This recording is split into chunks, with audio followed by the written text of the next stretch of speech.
I sweat. Where did the term sweat like a pig come from? Has anybody actually seen a pig sweat? No comment. Okay. I'm the tail twister at our local Lions Club. For that is, I'm the enforcer. My law is rule. So my law in this class is rule. Anybody's cell phone goes off, it's 25 cents.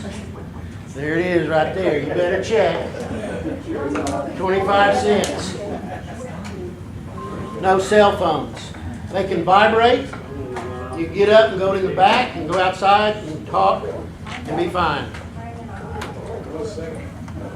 What? The second time. If it happens twice. Yeah. I'll take this sweat and rub it on you. Yeah. Yeah, I'll go like this and I'll rub it on you. Okay. Can you hear me?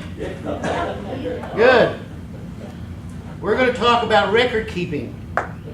Wow, record keeping. How boring. I mean, it doesn't even have knives and hardly involved at all. A few pictures.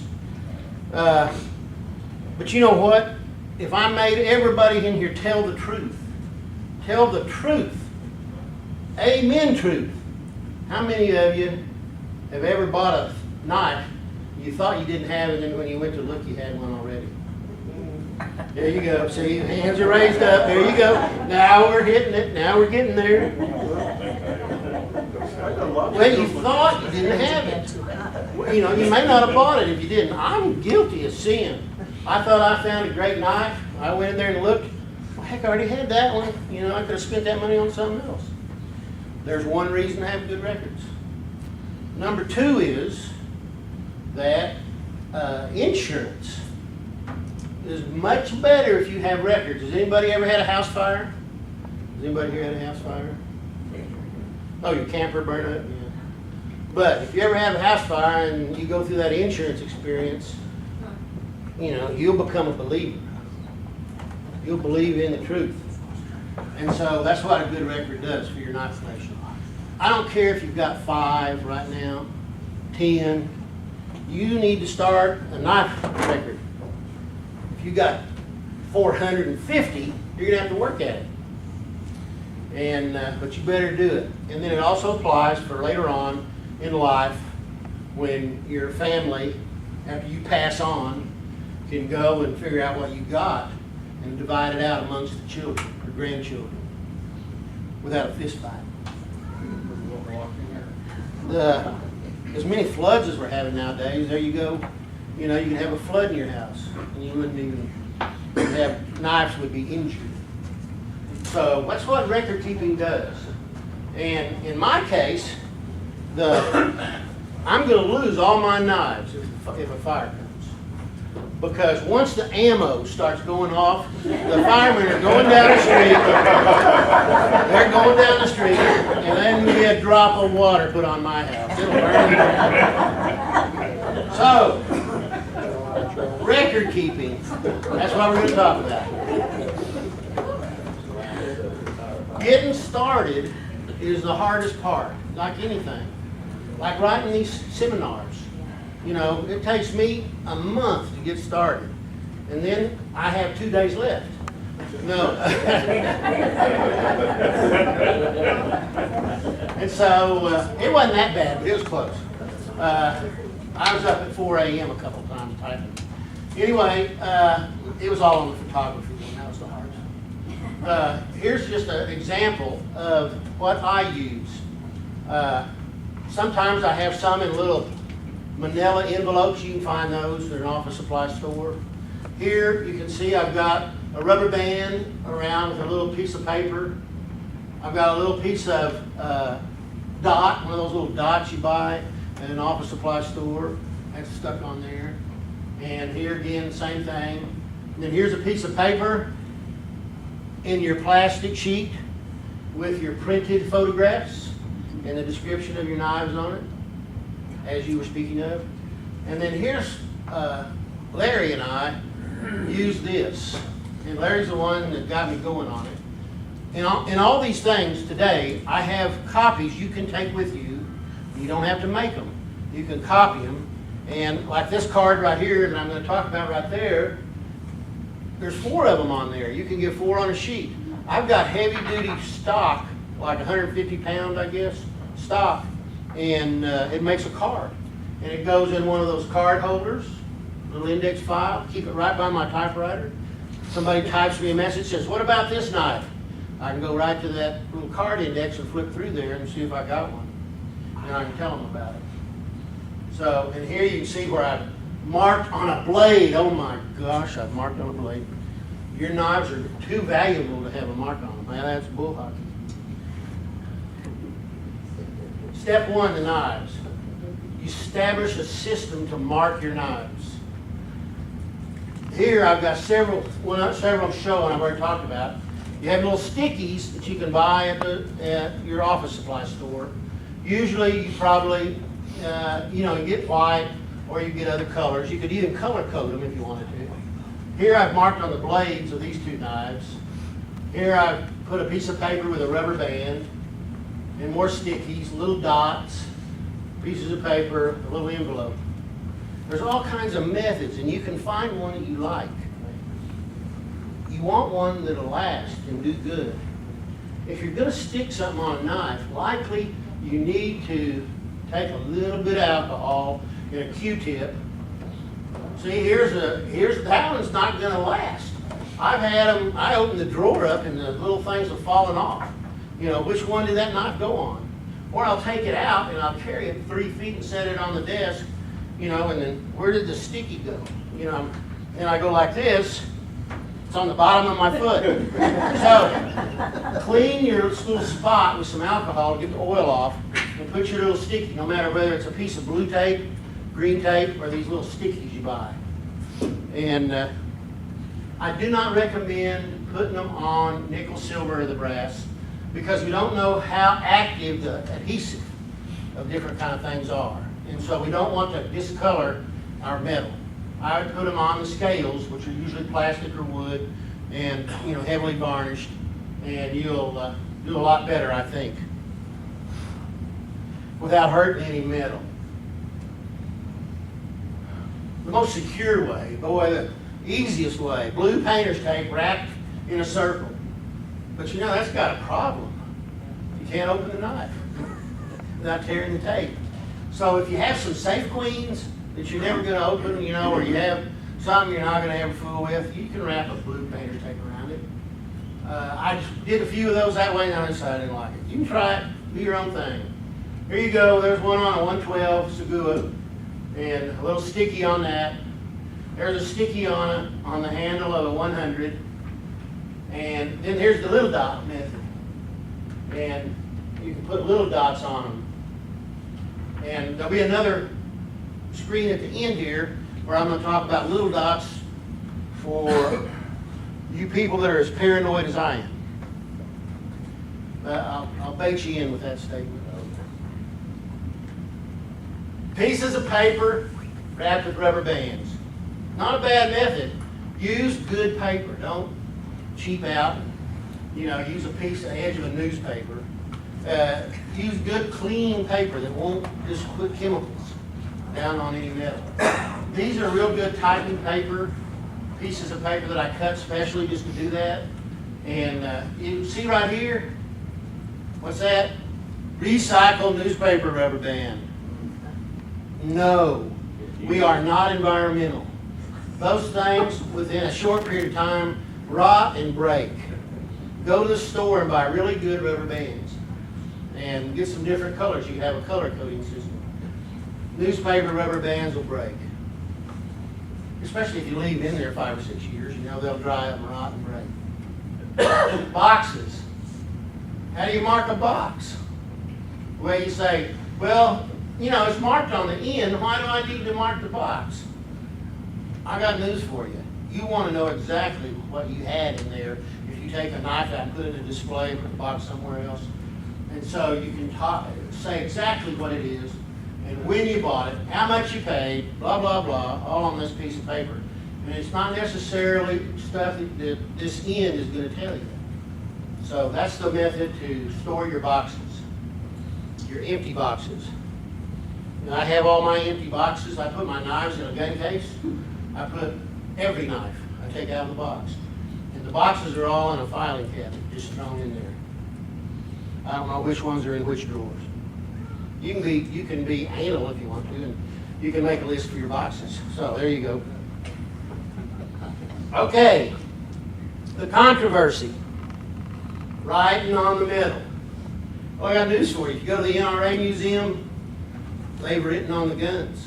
The antique $30,000 Shiloh Muscatoon cavalry rifle. And it'll have a little number written on it. With a special pen. Who's the machinist people in here that know those pens how to write that, or work in an aircraft factory for parts? That's what they do. Okay? I went and bought an expensive Sharpie. You know, it was at least at 59 cents. And the Sharpie, you can write on the back side of the blade on the tang or wherever you want. But let me tell you, you just take a little bit of Flitz, or in what I use is Mother's aluminum wheel polish. Buy it at the auto store, cheap, rather than Flitz, which you got to have a bank loan to buy. And you mark your blade, and if you don't want it marked, you're going to give it away or sell it. Put a little Flitz on there, which is a little paper towel, and in no time at all, it'll come off. In the old world of science, where you go to the Smithsonian and you see all these specimens on TV in drawers, there's a Smithsonian, they use India ink. It's a permanent ink, and that's what they write all their tags out with. And there'll be tags that were written out when somebody collected the first crow in the United States back whenever, you know, Benjamin Franklin was here. And it'll still be a good tag. Somebody had to do that. You know, they didn't know what it was. It was a black bird. Somebody had to collect, some scientist back then collected it and named it the American crow. Or, you know, they didn't want it to be the European crow. They wanted it to be the American crow. Here you go. Yeah. Lewis and Clark did it. Here you go. Numbers are rubbed off with a little Mother's aluminum mag wheel polish. Right there. It just comes right off. Don't be scared to write with that Sharpie. It's permanent. And if if you've been handling stuff and then you handle your knife and your hands maybe be real oiled with some oil, you can rub long enough on the number, it'll come off too. And but you'll lose your number. So anyway, a Sharpie works pretty good if you want to do it that way. And you know what's good about that is you got no other rubber bands, no paper, no dots, no nothing. You just got a little number on a little secret place on one little corner of your blade somewhere. Well, just like the restroom, job's not over till the paperwork's done. We have all kinds of things to deal with when we go to the paperwork. And the how, whens, and where's, and whys. Like I was showing you with these little cards, little index cards that I've used, there's all kinds of different methods. Mr. Tops, who was Mr. 300 when I first started, showed me a lot of things. He uses these 6-hole little index, small little ring binders. But you can't hardly find those anymore. They're real hard to find. And so I used full sheet binders in my secondary record. Data entry. Ballpoint pens, verboten. No ballpoint pens. Ballpoint pens fade over time. If water gets on them, if your sweat drips on them, they bleed. The only thing you write a knife record with is pencil, permanent marker, pencil, or India ink. The Sharpies are cheap and easy to get, and they last. And so that's probably what everybody will want to do. There's nothing wrong with pencil. It lasts a long time too, forever, if you don't get it wet. Ballpoint ink, bad. Pencil, good.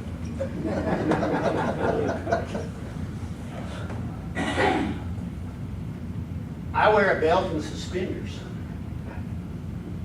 I think Rusty wears one too. You wear a belt and suspenders. For record keeping, I have a keyboard method, let's call it.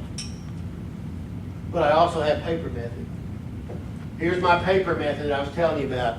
It's this sheet right here. And I'll have all these handouts up here for you to get when we get done. There you go. You can make 4 cards right from that sheet, but copy it on your own. Don't waste that. And here I've filled out a card, and I've color coded it. I used the highlighter, and I ran across the buck, and that tells me it's a 300. You know, if you collect multiple numbers, you can use a red and put it on something, you know, or a blue, whatever color you want to use for your knives. And it'll be color coded so that you go and get to that color, and then you go through them and look for what you're looking for. Also, here's my number. See, here's knife number 199. I got it on the blue tape, but I could have it written on the blade or some other method. Here's Mr. 199. Here he is. He's a buck 1985 two-spring, black barrel ring scales, buck shield, slightly at an angle. That's what makes him different. And so I have that, and it sits on my desk. So if you call me up and said, look, I found this 300 for you. And I flipped through the card and said, oh, I got 3 of them, haha. So there's all kinds of methods, but I recommend paper and electronic. 3-ring binder method. I use this. Here's a copy of it right here. I use this, and I print the photograph front and back of the knife, and I have the knife marked, and then I write all the data in there on the sheet of paper, and then I place it inside a plastic sleeve, and that way I get one on the front and one on the back. I actually have this book where I can lay it out at the knife show, and people could look up the knives that are in my display in that book.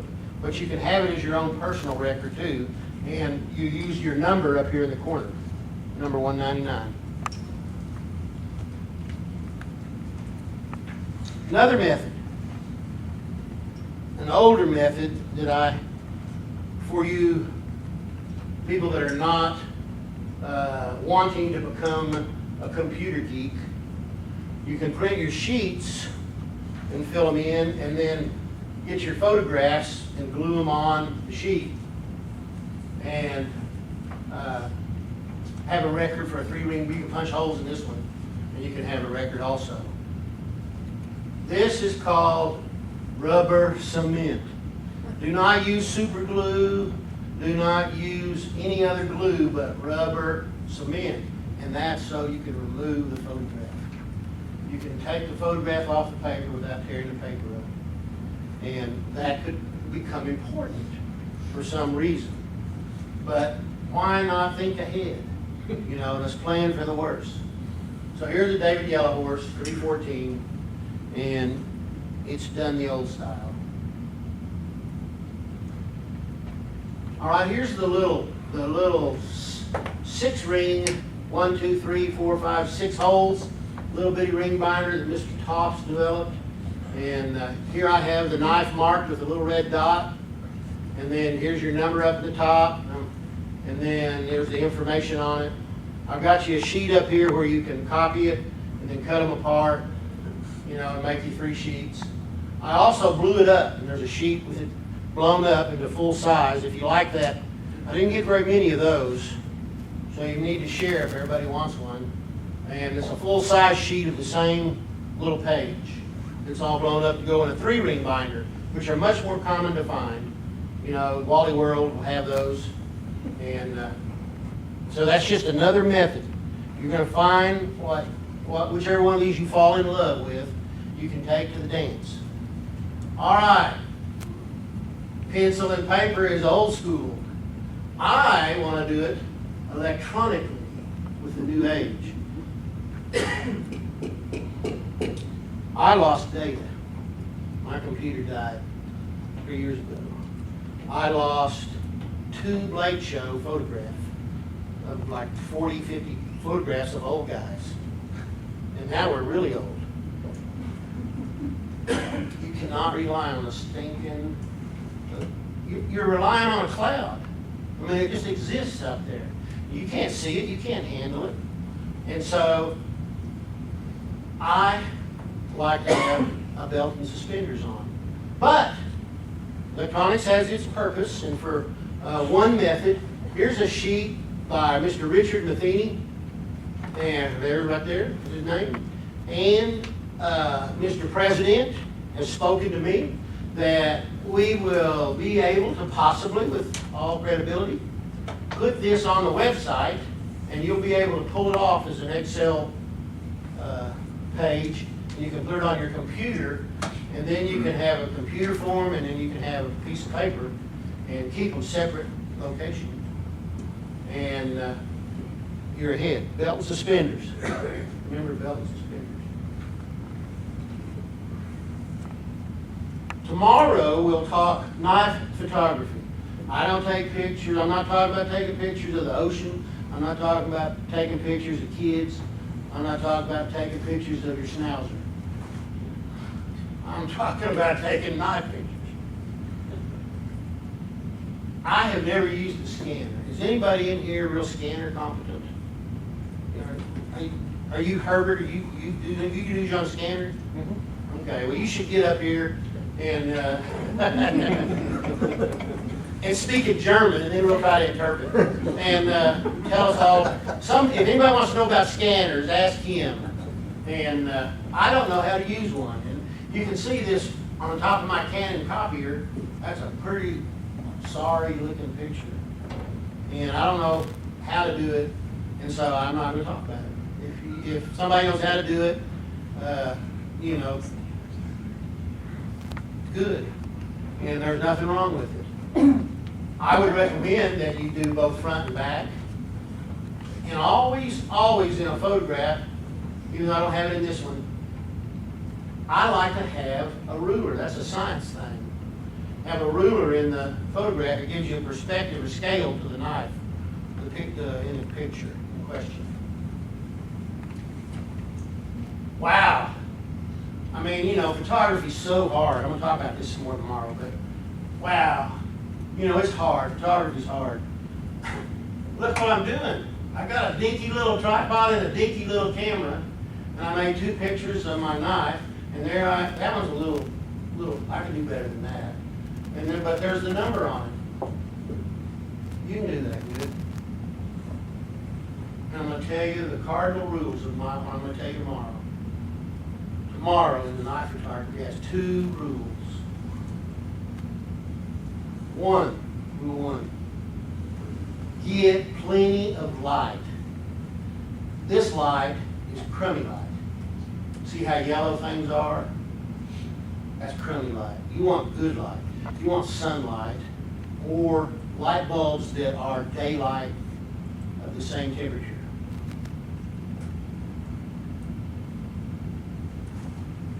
Rule number 2, hold the darn camera steady. I don't care how you do it, but don't hold it in your hands. Put it on a tripod. Put it on a little stand.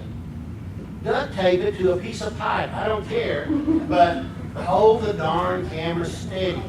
Those 2 cardinal rules will give you a good knife photograph even with a $50 camera. And we'll go deeper into that tomorrow.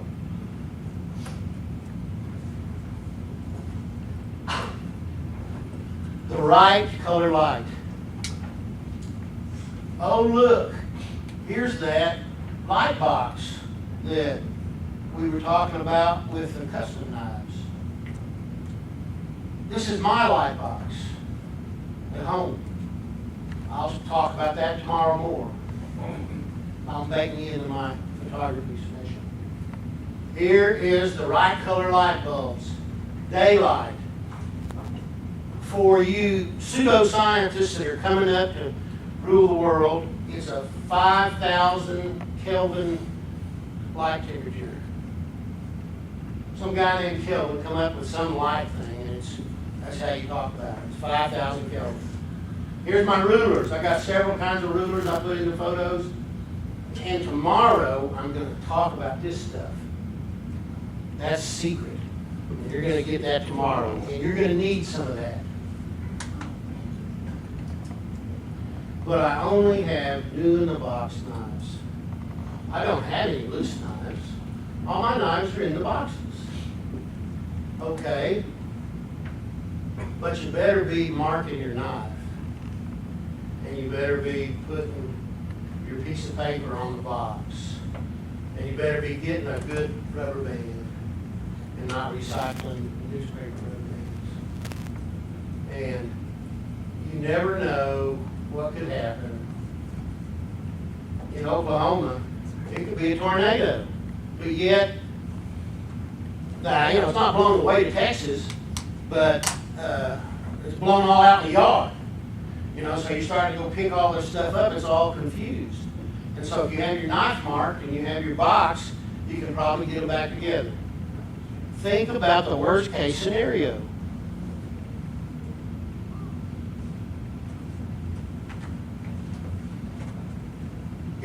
I know there's somebody in here that has their knives in a cigar box. It's got to be. I mean, that's how I started, in a cigar box. This cigar box right there. Here's where I stored my boxes, in a Walmart bag. Y'all can get a Walmart bag. I hear this excuse, but my life situation does not allow me to have a nice storage area. I don't have any space. I live in an apartment with my wife and the 12 kids. That family has 19 kids. They live over by us. They're just across the border over in Arkansas. I got no comment about that. The poor woman. Yeah, that's all we ever say. Pat and I'll say, the poor woman. Yeah, send her a knife. That'd be a show that everybody'd watch. But you can do it. You can find a place to get your knives fixed up. I don't care if you just have 5, 10, 15. I'm going back over it again. You can find a spot to store your knives. You can find a spot to store your boxes. You can have good identification. You can know what your knives are at all times. If you stick it on a box, put it on the bottom. If you put a piece of tape on a box, put it on the bottom. Don't put it on the top of the box. Here's blue painter's tape. I use that. There's your rubber band method again. You can even just wrap a piece of paper around the box with some Scotch tape. Don't let the tape touch the box. Other types of little painter tape, those little tabs. Here's the blue tape on a knife. Here's the Sharpie that marks them. Here's where you can take your stuff out. See here, I've got the model number, and I've got the information on a piece of tape inside the plastic page. Here's all your inserts flattened out in there. Another way to store stuff, to keep it all organized. Start now. Don't wait when you get home. Leather. I don't guess would there be anybody in here who would think that it's a good idea to store, especially brass bolstered 110s and 112s in the leather sheath? Does anybody have that fallacy in their head? I can't see a single reason you store a knife in a leather sheath any type. I would even store my 100s in a leather sheath. Leather is processed using all kinds of chemicals. And so the residue is still there, even though the leather's a competent company and done well. And so anything, brass especially.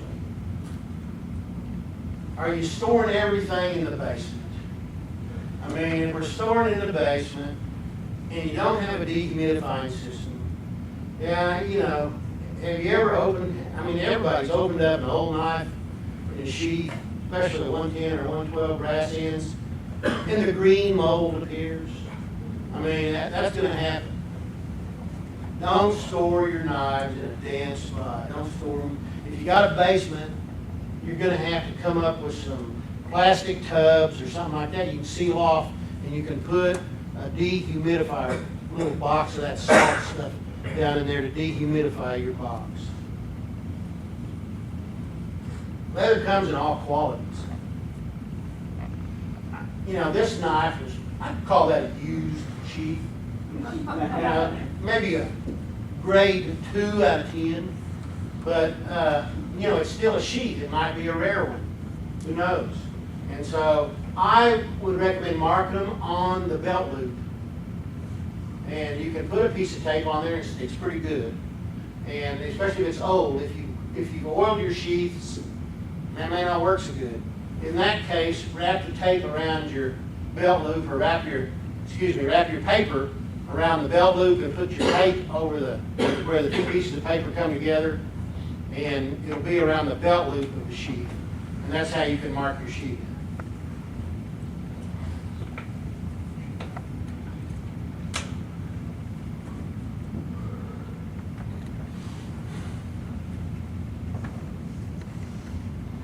I only have 5 knives, and I keep them in the sock drawer. I don't have to keep a record. And so you come home one day, as my neighbors did across the street, while I was sitting and watching TV, a guy comes up to their house, and the only vision that he could get to the door I couldn't see from my front window, and he kicks in their door. And he goes in and steals all her jewelry and some other stuff. He didn't get TVs and all that kind of stuff. But the dummy, he backed up where I could see him, and I identified his truck. The people came home and called me. We've been broken into. I called the cops. I said, you're looking for a black Dodge pickup with a tan, 20-ish age male with a burr haircut and a short goatee, and there was a cardboard box in the back of the truck. The next town, he comes driving through, and they get him. And so they were lucky. He hadn't backed up, I'd have never seen it. Who knows when it's going to happen? I mean, when I got ready to come out here, you know, my house looks like people are living in it. Lights come on and off, TVs come on and off. You know, my sister's coming by getting the mail. The little kid across the street's running over and getting the newspaper off the driveway for $1 a day. You know, I'm doing security. I have my knives in a gun safe. Are you thinking about knife security? Do you have all your knives out on display in your living room? Do you have them in a man castle room? You know, if they're all out on display, you know, that's one thing. But if you've got them stored, store them safe. You cannot beat safe. You cannot beat a safe. I don't care if you got a pit bull. Safe, free from danger. That doesn't mean safe. You have to store your knife in. Safe from harm. If you got little kids, you need to have your knives displayed and protected and stored in a manner that is safe, where nobody's going to get themselves hurt. You know, because it won't be your kids. It'll be the neighbor kid that your kid's cut. And if he's a big guy, you know, you got trouble. All this stuff goes hand in hand. Record keeping, storage, safety, it's all together in this one thing. You know, you're going to make a list of your knives. You're going to be able to cover your insurance claims. You're going to store your knives in a dehumidified way. You're going to store your knives out of the reach of little kids that can harm themselves. You know, you're going to do all these things. It's all encompassing as far as being a knife collector. And I don't care if you got 5 or you got 500. If you got 500 and you hadn't started, I feel sorry for you. If you got 5, get busy. I'm almost done, can you believe it? And I'm going to have extra time. Y'all go to the bathroom. Okay, see the little dot? I go in and take those little bitty dots you buy at at the office store, little bitty ones. I go into a liner on a folded knife, or I put it in somewhere on a straight knife in the most inconspicuous spot, and I stick me a little dot inside the blade well of the folder, whatever kind it is, or I put it in a little bit inconspicuous spot on the handle of a straight knife with my initials on it. Sometimes criminals are as dumb as a hammer, and they'll carry your knives to the pawn shop and pawn them, and you can send the cops down there, and there you are. You're inside the knife. They didn't see you. So think about stuff like that. Think about, is there anything you can do secretly on your knife that does not detract from its value, that allows you to recover your knife should you have a catastrophic event? I mean, that's all part of thinking about. Okay, it's time to get around to it. You can get more stuff by reading BCCI newsletters, November 1999, February 2000, and December 2011. There's more information that will cover all this scenario in those newsletters. If you'll come tomorrow at 1 o'clock, I will go deeply into knife photography. The handouts are up here on the table. I bid you adieu.